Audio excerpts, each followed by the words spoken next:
Georgian again. Today we have a very exciting topic, I would say a topic full of sparkles. You can see a little heat just next to me. And today I'm recording this in Brut Bar in the very heart of Tbilisi at Atoneli Street. It's a relatively new spot on the Tbilisi map for wine lovers, and I would say this is the most impressive sparkling wine menu I have ever seen in this country, and I live here for 9 years, as you might have known. So I would definitely recommend to come here and to explore the variety of Georgian sparkling wines. And today we are going to do that in the virtual mode, which is not as good as in real life, but still you will get prepared for the tasting here in Georgia, or maybe in your respective country if there is some Georgian sparkling wine on sale there. So I hope we will have a fun journey. So basically, not many of you might know that Georgia actually makes sparkling wine, because it's not as heavily promoted as the regular ones, or especially the amber ones. Because amber wine is something very specific for Georgia. It's basically the most authentic Georgian wine type. And the sparklings are kind of in the background, even though there is sparkling wine PDO in Georgia. We'll talk about it slightly later. And Georgians were kind of drinking sparkling wine, making it naturally, but maybe because it was not a big deal in a cultural way, maybe that's why they are still somewhere on the background. But well, let's start from the very beginning, from the very old method that is now wildly popular everywhere, that is called petnat, petian naturel, the ancestral method, mama papuri method, as we might call it in Georgia. So petnat is a naturally sparkling wine. By naturally, I mean that the wine is not fermented till the end, and it's already locked in the bottle, and the fermentation is finishing there. Point. That's how the sparkles, the CO2 bubbles, appear there. It's also like a very tricky project, how to say, technology. I tried, I have to confess, I tried to make it last year and I failed, because you also have to measure sugar very carefully and bottle at this very tiny moment between the sugar being completely dissolved or the sugar being in a big amount, and it can lead to explosion of your bottle. And usually pet nuts are getting this type of closure, so it's not a classical cork for sparkling wine.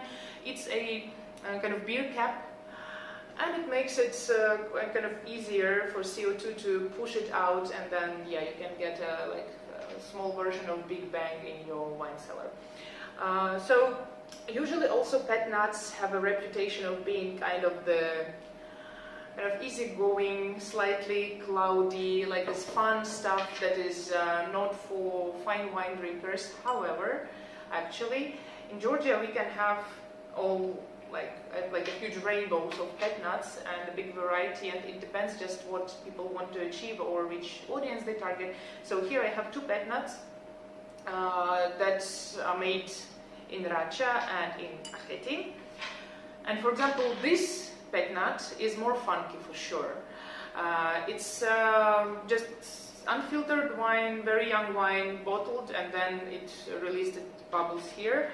It's made of Dzelshavi 80% and Solikauri 20%, and it was made in Kvevri. So the fermentation was going on in Kvevri, then the juice was taken out and bottled, and that's why you can see it's like a bit of sediment here, a bit of wine stone, and this kind of haziness gives you a clear idea that this will be the kind of this classical pet nut that is so popular in America at the moment, for example. And this pet nut, you cannot see it because of the type of the bottle they chose, but actually it's crystal clear, and it has slightly more bubbles than this one, for example. In general, pet nut is not a very bubbly wine, to be honest. So this pet nut, the kind of wine that was used for pet nut, was actually filtered because the winemaker is a perfectionist. So Levan Chichinadze was working in many countries abroad before coming to his homeland of his parents, Georgia, and started making wine here. and his background in making wine in Australia, for example, where everything is very technological, just doesn't let him work in the really like ancestral way, so he still uses some of the skills to make it as clean as possible, but still it's definitely like one fermentation in the bottle, and it's also closed by a real kind of champagne sparkling wine cork, because the pressure here is slightly stronger than here. Actually, I might ask my lovely host to bring me a couple of glasses with betnat and the other end. We are getting a betnat. Betnat, Chateau Catania. Yeah, great. I asked for the most sparkling one. Thank you so much. Ooh, so much foam. Perfect. Oh, sorry. No problem, no problem, no problem. And yeah, a lot of bubbles. Actually, can I show a bottle? Sure. Yes, of yeah. course. Right. So that's what we are actually drinking. Chateau Ateni, Petnat, I suppose Atenuri, yes, the classical blend. And that's a very smooth transfer to the topic of the Georgian PDOs, to the Georgian appellations, to the Georgian classification of wine that we already briefly touched in the previous video about Saperavi.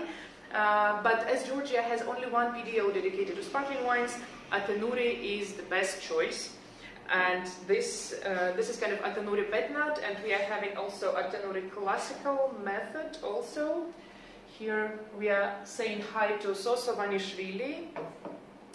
His vineyards are located in Jabiri village, and he lives in Tbilisi, and his little chateau, little winery is located exactly there. So, well, meanwhile we can just admire those bubbliness and nice foam. So it's definitely, yeah, it's definitely a very good example of Atenuri and Gorulim Tsvana cuvée. Right, so now I also asked my host to open traditional method sparkling wine. Bum. Yeah, we've heard the sound. And yeah, so I just wanted to show you the level of clearness and bubbliness to compare the two methods, and then right, so I just got a glass of Flamispana Estate Caterina, and my host say that it's one of their best sellers. So this is traditional method, sparkling wine. You see the bubbles are very intense, and it's actually Tsitska and Solikori blend from Imereti. Tsitska is actually also like a very famous Georgian grape used for sparkling wine. So Atenuri and Tsitska are very good base wines for sparklings because of their high acidity and because of their kind of subtleness and fruitiness, but not very aggressive one. But I would already say that, for example, in the blend of Atenuri and Gorulim Tsvane, yeah, it's more like floral and more tender, and Tsitska Solikori is definitely a fruit-forward one. Right, so don't let me get drunk when I'm recording the video, so I think I will taste those properly once we are done. But let's go back to Atenuri, because Atenuri is kind of not very popular, and it's overlooked, and it's not very present on the market, so I wish there would be more of that, because exactly of the subtleness and easiness to drink and this pleasant aroma and very light body, so it's like it's actually a very good wine. So talking about Atenuri, according to the information from the website of the National Wine Agency, the current regulations are that you can use only Atenuri, Gorulim Tsvane or Aligote, grown in the Ateni Valley, which is on the right bank of river Tkvari. You know this river from Tbilisi, but it's flowing actually from Turkey to Azerbaijan, and it passes by Ateni Gorge and Tana Gorge. The microzone is quite small. It includes only several villages. I already mentioned Jabiri, where the vineyards are, and also like Didi Ateni, Batara Ateni, and a couple of other ones. So the grapes are growing on the altitude between around 600 meters to 760 meters, and the soil there is clay, which is good because clay can keep the water for a long time and also gives the temperature, ensures the temperature stability. But July and August in Ateni can be so hot that the grapes might actually need the irrigation. So these grapes are getting harvested and blended. The proportion is not regulated by the PDO law. So basically it can be like, 80% Chinuri, 20% Gorulim Zvane, or like you can use different proportions, but usually it's slightly more on the Chinuri side from my experience. What else? Atenuri was featured in medieval Georgian documents. So for example, Vahushti Bagrationi, the Georgian historian, medieval historian, he was mentioning Atenuri as the wine of the kings. So the royal court was supplied by this wine from Ateni. It was delivered probably to Tbilisi and consumed by the kings. Also, they were making it in Kvevri. Some historical sources featured the production, described the production in this way, that after the harvesting the grape, directly in the vineyard, there were stone presses installed there, and they were squeezing the grape already there. Then the juice was slowly flowing into some vessels that were later transported to the Satsivi Marani, so it's kind of called Marani in Didi Ateni. Actually, Vahushti described Didi Ateni as a town, not as a kind of big village as it is now, so it was a kind of important settlement. And in Didi Ateni there was this Satsivi Marani, kind of the big cold storage space, cellar, where the wine would be transferred into Kvevri, and only kind of a handful of chacha of the skins would be added for fermentation. So it definitely wasn't a skin contact wine, so it was purely free-flowing juice and a bit of skins to get it started.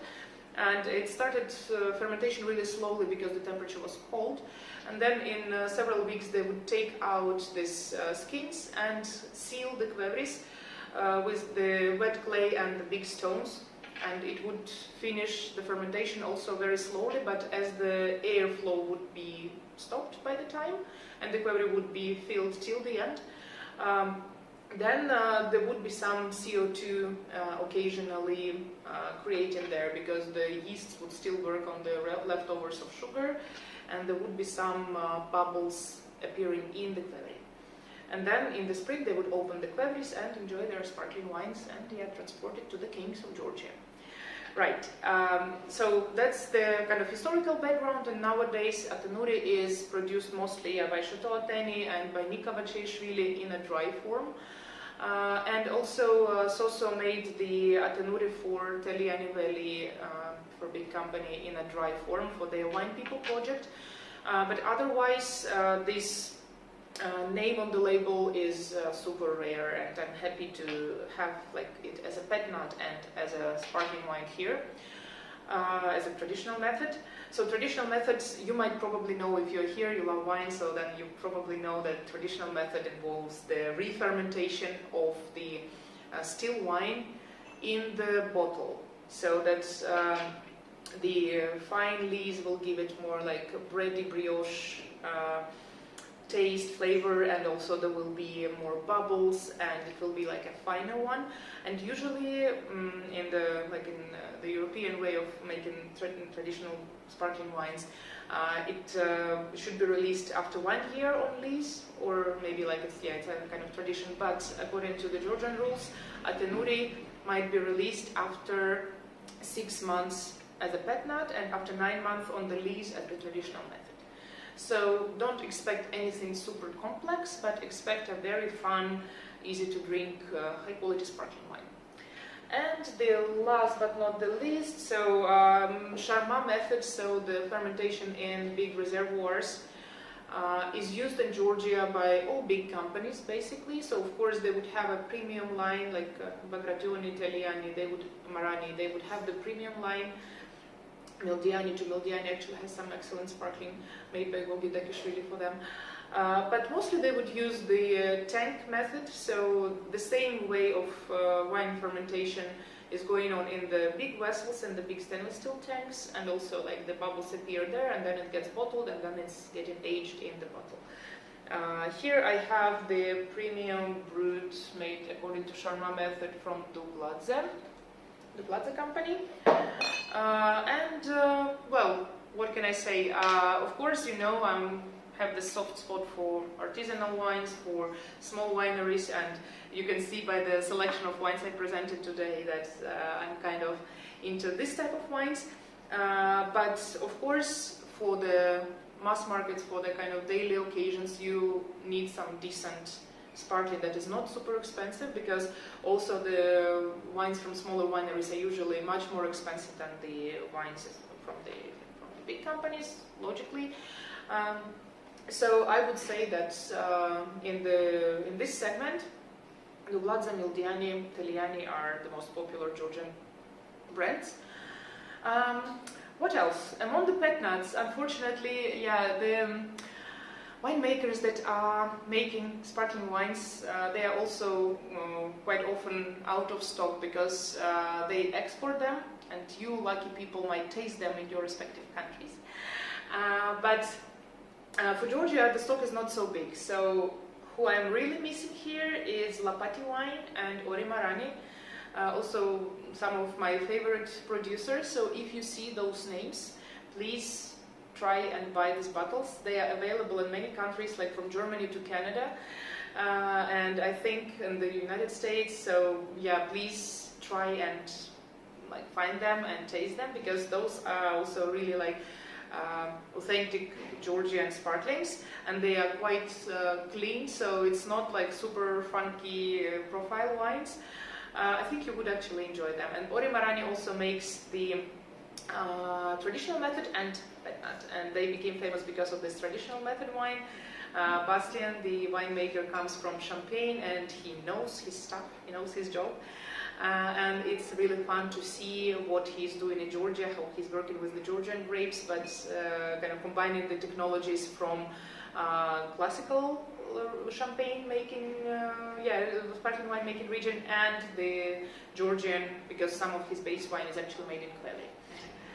As New Year is coming really soon, I would also recommend you to get to fill your stock now, because then the rare wines will become even more rare, and then you will end up with some, I will not mention the name, but like with some wine for 12 lari, which is not cool. So get something special like this for your New Year celebration, and as I said, have fun, drink Georgian, support small producers. Cheers, Gagi Marjot.